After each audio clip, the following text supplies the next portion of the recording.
Dorong, dorong.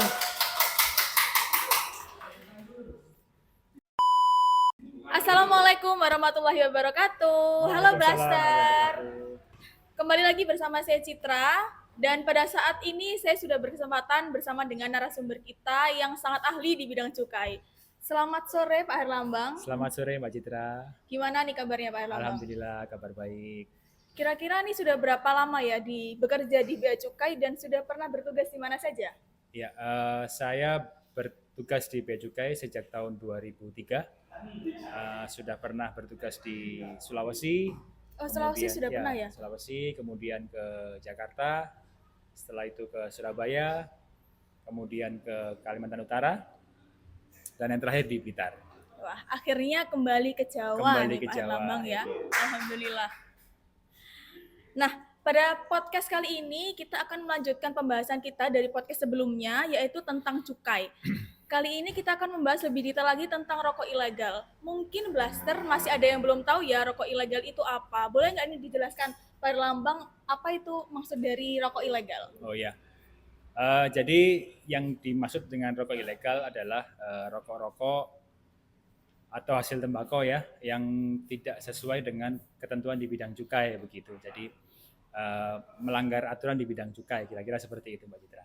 Kira-kira untuk menandai bahwa ini rokok legal dan ilegal itu kita bisa lihat dari mananya ya Pak untuk indikasi pertama itu? Oke, jadi untuk rokok Mbak Citra ya, untuk rokok itu kita ada 4 jenis rokok ilegal. Yang pertama adalah rokok polos ya, tanpa pita cukai. Yang kedua rokok dengan pita cukai palsu. Yang ketiga rokok dengan pita cukai bekas. Dan yang keempat rokok dengan pita cukai yang tidak sesuai peruntukannya. Seperti itu Mbak Citra. Pita cukai sendiri itu seperti apa sih Pak Lambang? Boleh dikasih tahu contohnya nggak? Boleh, ini saya bawa spesimen ya. Jadi ini adalah contoh pita cukai yang berbentuk seperti selendang ya. Dia panjang, dia melingkar di samping kemasan rokoknya. Kemudian yang kedua itu ada pita atau bandrol rokok yang berbentuk kotak seperti materai. Ini juga biasanya ada di dekat pembukanya ya, dekat pembuka rokok itu sendiri. Kotak seperti ini. Itu untuk berbeda pita cukai, berbeda untuk peruntukan rokoknya ya Pak Erlambang ya? Jadi di dalam pita cukai sendiri itu ada yang namanya personalisasi ya. Jadi ada kode-kode tertentu yang menunjukkan pita tersebut untuk rokok dari perusahaan mana, seperti itu Mbak Citra. Nah ini ada alat peraganya nih Blaster. Mungkin bisa sambil dijelaskan ya Pak Erlambang? Oh iya, ini yang jadi alat peraga ini adalah alat peraga jenis-jenis rokok ilegal Mbak Citra. Ya, seperti yang sudah dijelaskan tadi ya. Yang pertama itu adalah rokok polos, jadi dia tidak ada pitanya. Ya, jadi betul. Ini nggak ada apa-apanya ya di sininya. Tidak ada pitanya. Polos. Rokok polos Mbak Citra, biasanya dia juga tidak ada nama perusahaan di bawahnya. Biasanya di sini ya, di bawah itu ada nama perusahaan sebenarnya. Itu harusnya ya. Oke, yang kedua adalah terus ada lagi rokok dengan pita cukai palsu. Nah, itu coba dibalik. Nah, itu pita cukainya palsu. Jadi ada oknum-oknum nakal yang mencetak sendiri pita cukainya. Harusnya itu dicetak oleh Peruri ya Mbak Citra ya. Mbak Citra Peruri, ya. Peruri, ya. Yang ketiga ada rokok pita cukai bekas. Nah, ini rokok-rokok dengan pita cukai yang bekas pakai ya. Jadi sudah dibuang bungkusnya, kemudian dikelupas lagi dan dipasang lagi. Dan yang terakhir ini ada rokok pita cukai berbeda ya. Jadi pita cukai berbeda ini setiap pita cukai itu memiliki identitas atau personalisasi. Jadi ada kode perusahaannya Mbak Citra ya. Jadi pita cukai A hanya boleh digunakan untuk rokok merek A. Kira-kira seperti itu Mbak Citra. Oke. Sebenarnya kenapa rokok ilegal itu masih beredar di pasaran saat ini Pak Erlambang? Jadi memang rokok ilegal itu dari sisi keuntungan Mbak Citra ya besar karena dia nggak bayar pajak ke negara. Itu yang pertama. Yang kedua, rokok ilegal juga disebabkan karena naiknya harga cukai setiap tahun ya. Yang ketiga, tentu saja karena ada pasarnya gitu. Jadi ada di mana ada permintaan pasti ada penawaran di situ. Ketika ada masyarakat yang mengkonsumsi rokok ilegal, otomatis pabrik yang nakal-nakal ini pasti akan tetap memproduksi rokok ilegal. Kira-kira seperti itu Mbak Citra. Berarti kalau misalkan masyarakat ini tidak konsumsi lagi, berarti itu bisa membantu untuk mencegah peredarannya lagi berarti ya Pak Ya, Herlambang barang ya? tentu ya kalau ketika masyarakat sudah menyadari tentang rokok ilegal, sudah barang tentu ketika rokok tersebut tidak laku di pasar, otomatis berkurang pasti di pasaran seperti itu. Nah, selanjutnya untuk dampak ekonominya nih. Dampak ekonomi ketika kita mengonsumsi atau kita membeli rokok ilegal itu apa nih Pak Herlambang? Ya, kalau untuk dampak ekonomi Mbak Citra ya, jadi rokok ilegal itu kan nggak bayar cukai Mbak Citra ya, jadi otomatis dia harganya lebih murah. Nah, ketika dia harganya lebih murah, rokok-rokok yang legal ini tidak bisa bersaing. Tidak bisa bersaing, akhirnya tidak laku. Nah, ketika nggak laku, otomatis pabrik bisa mengalami kolaps, bisa bangkrut. Nah, ini otomatis akan merugikan buruh-buruhnya, pekerja-pekerja di pabrik itu sendiri.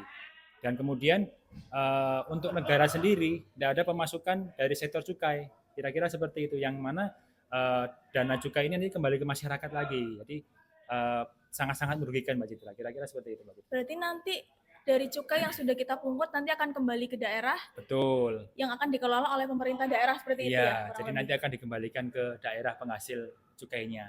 Ya. Seperti itu Mbak Citra. Kalau misalkan rokok ilegal ini masih digemari, masih dikonsumsi oleh masyarakat, nanti dampak jangka panjangnya bisa juga PHK massal buruh Betul, linting ya. iya. Buruh-buruh pelinting para pekerja di pabrik rokok itu ketika rokoknya nggak laku, otomatis kan pabriknya bisa bangkrut ya. Kalau Iya, sudah bangkrut, sudah pasti akan banyak PHK di situ. iya, iya. Kemudian kalau untuk peran Bea Cukai sendiri, khususnya Bea Cukai Blitar nih, untuk memberantas rokok ilegal atau gempur rokok ilegal, apa Ya. tuh Pak Herlambang? Baik, kita bicara secara nasional dulu Mbak Citra ya. Secara Baik. nasional itu kita punya namanya program gempur rokok ilegal. Jadi di seluruh Indonesia kita menggaungkan yang namanya program pemberantasan rokok ilegal, namanya gempur rokok ilegal. Jadi kita mengadakan operasi ya, operasi baik yang kita laksanakan sendiri maupun yang dilaksanakan dengan aparat penegak hukum lainnya. Jadi kita sering turun ke pasar, mendatangi toko-toko, bahkan sampai kita mencari sampai ke pabriknya di mana. Kira-kira seperti itu Mbak Citra. Kalau untuk edukasi sendiri ada nggak nih Pak Herlambang? Edukasi untuk iya. masyarakat secara menyeluruh. Jadi begini, program gempur rokok ilegal ini sendiri sebenarnya kita jalankan dalam dua bentuk ya Mbak Citra ya. Jadi ada bentuk operasi dan ada bentuk sosialisasi. Nah, untuk sosialisasi sendiri ini kita juga sering mengadakan ya, juga termasuk seperti ini salah satu contohnya ya, dengan melalui media sosial yang sekarang lagi rame. Kita ada di YouTube, ada di Instagram, kemudian kita juga mengadakan sosialisasi langsung ke masyarakat, mengedukasi tentang jenis-jenis rokok ilegal dan apa itu pita cukai. Kira-kira seperti itu Mbak Citra. Ya. Kalau misalkan ketika operasi tadi ya, ketika operasi pasar, bila kita menemukan ada pedagang toko-toko itu ternyata dia ada yang jual rokok ilegal, kira-kira mereka bisa dipenjara nggak ya Pak Herlambang? Atau seperti apa sanksinya? Baik, jadi begini, terkait dengan pelanggaran di bidang cukai, itu memang di dalamnya mengandung unsur pidana Mbak Citra. Jadi di dalamnya ada ancaman kurungan penjara dan ada sanksi dendanya. Jadi kepada para pelaku penjual toko-toko yang menjual rokok ilegal tersebut, yang pertama kali pasti akan kita edukasi dulu. Kita berikan pemahaman bahwa apa yang mereka lakukan itu salah, ya, tidak boleh dilakukan karena itu ilegal. Nah, setelah itu baru kemudian kita akan melakukan tindakan berupa penyitaan rokoknya. Nah, terhadap pelaku sendiri apabila memang sudah beberapa kali mengulangi kesalahan atau memang bandel gitu ya Mbak Citra ya, itu bisa kita kenakan pidana kurungan penjara dan kita kenakan dendanya. Kira-kira seperti itu. Nah, blaster jangan sampai ada yang mengonsumsi rokok ilegal atau bahkan mengedarkan rokok ilegal ya, karena ada sanksinya ternyata. Nah, kira-kira apa nih yang bisa dilakukan oleh blaster dan masyarakat untuk bisa bersama-sama dengan kita gempur rokok ilegal? Ya. Dengan program gempur tadi Mbak Citra ya, kita juga mengharapkan karena kita juga mendukung pemerintah, di sini masyarakat juga diminta untuk berperan serta ya, berperan serta. Masyarakat yang pertama kali dilakukan adalah tidak mengkonsumsi, ya. Yang kedua tidak memperjualbelikan, dan yang ketiga apabila di daerahnya, di sekitar daerahnya mendapati ada tempat-tempat penjualan rokok maupun informasi mengenai rokok ilegal, ya, bisa disampaikan ke kita, ke Bea Cukai Blitar ya, melalui nomor WA maupun melalui DM di Instagram. Gitu Mbak Citra. Ya. Untuk nomor WA sendiri itu Blaster bisa cek di setiap postingan kita yang ada di Instagram itu pasti akan menyantumkan nomor WhatsApp kita. Dan tentunya identitasnya dirahasiakan ya Pak Iya, Herlambang ya. tentu. Ya. Jadi identitas dirahasiakan. Ya. Kemudian selanjutnya yaitu selama bertugas khususnya ketika menangani bagian cukai ya, apa tantangan terbesarnya untuk gempur rokok ilegal ini? Ya, yang jelas pasti pemahaman masyarakat Pak Citra ya. Jadi masyarakat mungkin masih belum terlalu paham mengenai ketentuan di bidang cukai, mengenai rokok ilegal ya. Jadi kita tidak berhenti-hentinya untuk selalu mengadakan sosialisasi, baik itu langsung maupun melalui media sosial. Nah, kami pun ketika melaksanakan operasi juga pasti melakukan edukasi, memberikan sosialisasi, kita menempel stiker juga, memberikan pemahaman. Ya, kita tetap berusaha preventif ya, kita pencegahan dulu. Namun ketika kita dapati di lapangan, tetap kita upayakan, kita sampaikan baik-baik bahwa itu dilarang dan untuk tidak diulang kembali. Ya. Itu tantangan terberatnya sebenarnya. Sebelum kita akhiri podcast kita, apakah ada yang ingin disampaikan kepada masyarakat, kepada Blaster? Baik, untuk Sobat Blaster semuanya, yang pertama ingin saya sampaikan adalah mari kita dukung program pemerintah Mbak Citra ya, terkait dengan cukai. Kita mendukung program gempur rokok ilegal dengan tidak mengkonsumsi rokok ilegal, tidak memperjualbelikan rokok ilegal, dan melaporkan apabila di daerahnya ada penjualan rokok ilegal, dilaporkan ke kantor Bea Cukai terdekat. Kemudian yang kedua, terkait dengan program penegakan hukum di bidang cukai, ini yang memiliki kewenangan adalah Bea Cukai Mbak Citra. Ya, mohon masyarakat berhati-hati apabila ada oknum-oknum tertentu yang mendatangi toko-toko, kemudian mengaku sebagai petugas bea cukai, kemudian menyita rokoknya, bahkan mungkin sampai kepada meminta sejumlah uang kira-kira begitu Mbak Citra, untuk tidak dilayani, tidak usah dihiraukan. Jadi petugas bea cukai pasti menggunakan seragam yang pertama, atau menggunakan ID card ya, dan pasti menunjukkan surat tugas.